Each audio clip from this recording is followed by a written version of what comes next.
Hello mga kabibig! Welcome back sa ating bagong YouTube channel. Ito ang pinakamaingay ng YouTuber sa balat ng YouTube.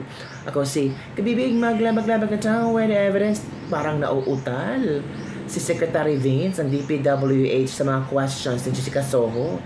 Mahirap bang ipagtanggol ang Davao or ayaw nyo lang ipagtanggol ang Davao kung saan pulidong-pulido ang gawa, pulidong-pulido ang mga proyekto sa Davao. Kasi ito si Jessica, natanong kung bakit konti lang ang pinsalang natamo sa Davao kumpara sa Cebu.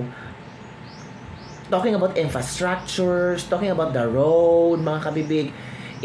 Sabi ni Jessica Soho, kami nga nag by the road ang aming dinaanan. Pero naobserbahan namin na konti lang talaga ang mga distraction ng earthquake.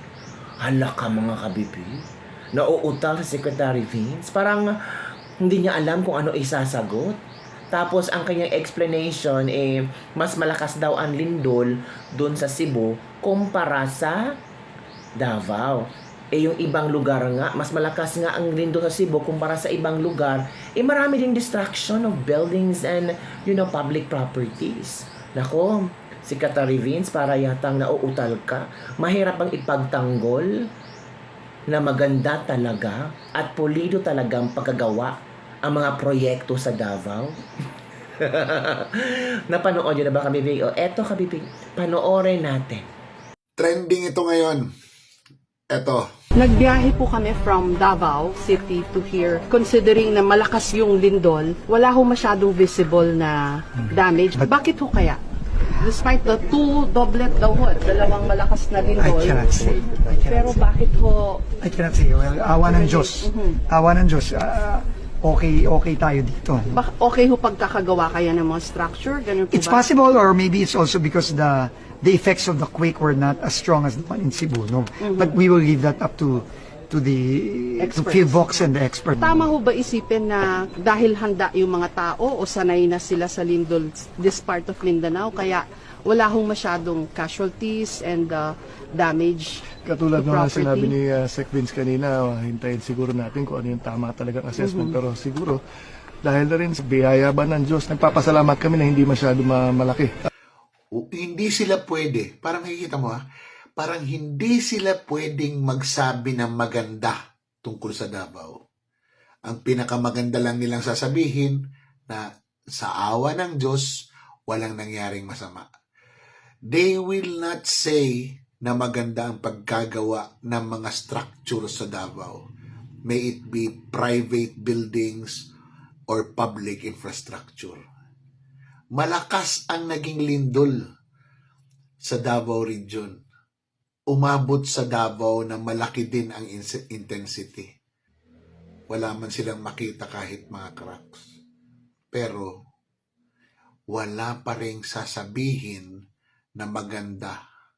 Wala rin naman sasabihin pangit, pero ipapasa Diyos nila. Hindi nila sasabihin talaga. Parang bawal silang magsabi ng maganda sa Davao. Parang bawal sa kanila na purihin ang Davao. Parang bawal sa kanila na iangat ang Davao. Kasi nga, kahit na maganda ang nangyari, ang sasabihin nila, salamat sa Diyos at hindi nagkaroon ng malaking problema. Ano ba? Kakaiba, ano? Matagal na akong hindi believe dyan kay Vince Dizon. Lalo lang pinatunayan ni Vince Dizon na yung kanyang trabaho ay papugihin si Marcos, maging spokesperson ng lahat ng kabinete at maging man on the ground. Pero sa totoo lang, propagandista pa rin siya para sa Marcos administration. Sayang ang bayot! O, diba? Trending na trending. Si Jessica Soho, very honest lang talaga sa kanyang observation, which is good naman. Parang fair naman yung naoobserbahan nila. Diba? Ito ang komento ng ating mga netizen. Matatanggal yan pag pinupuri nila ang gawa ng mga Duterte sa Davao. Matatanggal na si Secretary Vince. Mas nangingibabaw talaga ang pera kumpara sa produkto na pinapagawa. Dahil walang korupsyon ang mga Duterte, may political will. Kaya maganda ang kanilang mga proyekto. Flood control naman ng Ilocos yung tingnan nyo. Huwag kayo puro Davao City. Dahil matatamaan ang kanilang ego at nakakahiya kasi maganda ang proyekto ni Mayor Baste. Ito pa. Halata ka naman masyado, Vince Dizon. Tinuturuan ka bang huwag magbigay ng paborableng komento sa Davao? Hindi nila pwedeng purihin ang mga taga Davao at gawa ng mga Duterte. Hindi man lang mabanggit na hindi kurap ang mga Duterte. Dapat sumagot ka ng maayos. Matibay talaga ang mga building construction sa Davao City kasi napaka-standard ang paggawa. Solid na yung materials, malalaki ang mga kabilya at Class A ang mixing ratio sa semento. Hindi kasi kurakot ang mga Duterte, kaya matibay ang mga building, constructions, at ang mga flood control projects, syempre, sa awa ni Lord. Hindi sila makasagot, hindi nila maaamin, nakakahiya, Marcos government, hindi nila matanggap na maganda at maayos ang Davao. And speaking of maayos ang Davao, may bago na namang buses ang Davao, mga bus ba? At naku, modern. Parang pang Singapore, mga kabibig. Grabe, no? Iba talaga ang Duterte government, pamamalakad ng mga Duterte sa Davao. Nakita nyo na ba ang bagong buses? High-tech. Tanging Davao lang meron yan. Nakakahiya naman, BBM. Sa 3 years or 4 sa kaupo mo, hindi ka makapagbigay na itong klaseng buses na pwedeng magamit sa mga tao. Napanood nyo na ba? Ay, ito ang video. Panoorin ninyo.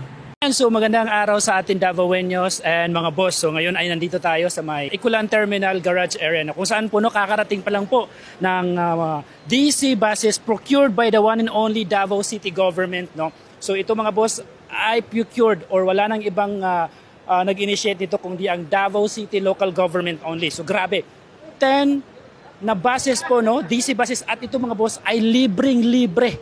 So tingnan nyo mga boss, libreng-libre, wala kayong babayaran. Estimated, kada isang bus mga boss ay merong capacity na nasa 60 person mga boss. So kasali na dyan yung standing, no? Yung mga nakatayo, PWD at lahat ng mga regular na mga pasahero mga boss. So grabe. And of course, estimated by November mga boss ay sisimulan na ang operation ng 10 buses na ito. So ayan mga boss, nakikita natin sa likuran natin, yan yung mga buses. So tinetest na nila mga boss. Yan, 1, 2, 3, 4. Ayan, so napakadami. Ayan, so lalapitan natin mismo mga boss yung mga buses. Ayan, so Davao City, no? Grabe. Napakadami talaga nito mga boss. And of course mga boss, hindi mawawala yung tagline ng Davao City, no? Davaoeño, disiplinado. Ayan, grabe. Napakaganda ng design mga boss, napakalaki. And of course, a total of siguro maximum 60 person ang capacity ng mga bus na ito. Ayan, ito mga boss mismo ang loob ng DC bus ng Davao City, no? Ayan, so you can see napakalapad, napakalawak. And grabe ang quality ng kanilang mga bangko, and of course ito nga mga boss, hinahawakan mismo ito para sa mga standing ovation. And of course meron din silang pan dito, ayan, para sa mga PWD. Ayan, so para sa mga PWD mga boss, meron din dito, so hindi pa na-install, so inaayos pa lang. And dito sa area na to sa likod, and look at them. So wow, grabe, napakaganda. So napakaganda, na super relaxing yung upuan dito mga boss sa kanilang DC bus. So grabe, and napakalinaw dito. Kung gusto mo mag-stop ay pwede mo itong pindutin. So no need to shout out, no need to lakasan ng boses. One pindot, maririnig ng driver, and automatic magsa-stop na siya. So kani mag-standing. Standing sir. Mag-standing yan eh. So tagi-sara. Kana sample na buses o sample na driving seat nila, no? Ayan. So grabe, congratulations again sa Davaoeños. So meron naman tayong look forward This coming November 2025 ay estimated bubuksan na ito sa publiko. Madami pa, no? 10 DC buses dumating na sa Davao City. Ito ay procured by the city government of Davao without the help of the national government. Meron talagang without the help of the national government. So, sabi sa inyo, Davao City can stand alone. Wow, congratulations Davao City. Yung mga trolls, pakisakay dyan. Davao City is the new capital of the Philippines. Pero pwede po og Davao City, the capital of Republic of Visayas, Mindanao. Grabe. Binababa. Ano din? Agree kami mga OFW, humihiwalay na ang Mindanao sa Luzon para hindi kami takot umuwi sa Pinas, lalo na sa Manila Airport, daming modos, daming nasa abroad, taga Davao, go Davao. Yan habang dinadown or pinagbibintangan ang Davao ng ilang politikong, kabaliktaran naman nangyayari. Lalong umaangat naman ang Davao. Sige, higitan natin ang Luzon. Ang naman na yan ni BBM, sabihin kanyang proyekto. Dapat talagang humiwalay na tayo sa Luzon. Puro bangag na mga opisyal doon. Walang peace lagi, puro corruption pa. Only Davao can do this. Zero debt, strong buildings, and now these buses and world-class bus stop. Yun mga kabibig ha. Wow, parang bus ng ibang bansa matrayan pag uwi ko. Wow, Davao, proud Davaoenyo. Yun yung kabibig. So ano ang inyong reaction? Grabe, ang ganda, no? Uy, naku, mahihiya naman si BBM. Wala siyang gantong proyekto. Tanging Davao lang. First 10 pa lang yan ha. Baka later on, meron pang idagdag yan. Naku, saan kumuha ng pera ang mga taga Davao? Malaki ang tax. Nakolekta ng Davao. Natural. Kung ano ang kinulektang tax ng mga Davao sa kanya mga constituents, binabalik through different projects like this. Mga buses. Diba ang ganda? Life here talaga in Davao is so convenient. At safety pa. Mahihiya naman tayo ni BBM. Si BBM, ang tanging proyekto lang, inyong BBM, bigas 20, nandito na. Tapos yung mga nilindol, yung mga nasalanta ng bagyo, yun daw ang unang bebentahan nila ng BBM rice. O tingnan mo, nagbibenta pa ng BBM rice. Ang Davao, tingnan nyo, world class. World class talaga ang basis nila. Parang nasa Singapore daw. Ay nako.